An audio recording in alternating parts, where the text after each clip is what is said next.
السميكات نظفوهم، الحين بحشيهم نظفين عدل. ايوه تمام.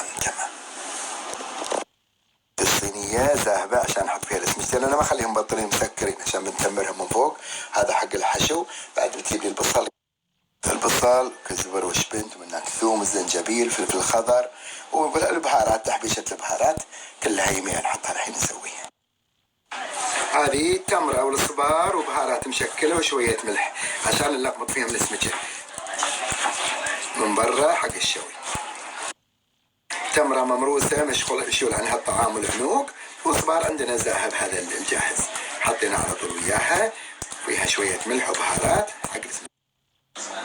هذا البصل والكزبر والشبنت والثوم والزنجبيل وشوية صبارة وبهار مشكل وشوية صويا صوص أنا أحط فيه وشوية زيت شوية طماط. أنا أحب في طعم الطماط في بطنه عشان الحين بنبهر السمك ونحطه ببطنه. أعطيني شوية فلفل حار حق اللي يحب الحرورة، مو وايد، شوية جدي بس أعطيه لسعة. وفي علوب طبعا بنحط داخله. هذه البهار المشكل بخلطه الحين ببهر فيه السمك برا وداخل. بهره بهار خفيف لان الحشو فيه بهار بعد، بس هذا كذي عشان بطنه وهو ملح ومكركم من قبل.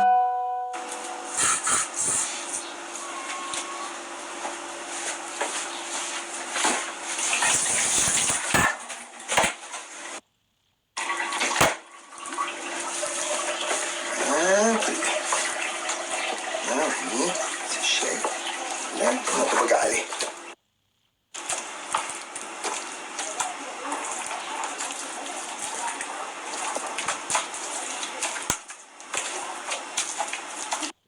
نكمرهم.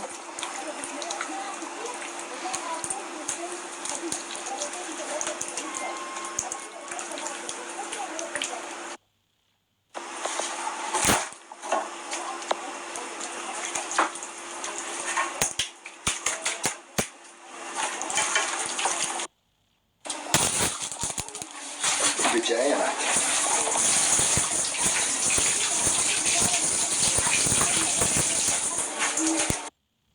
بس يعطي الطعم وهو بيتحمس كله بالفرن يروح.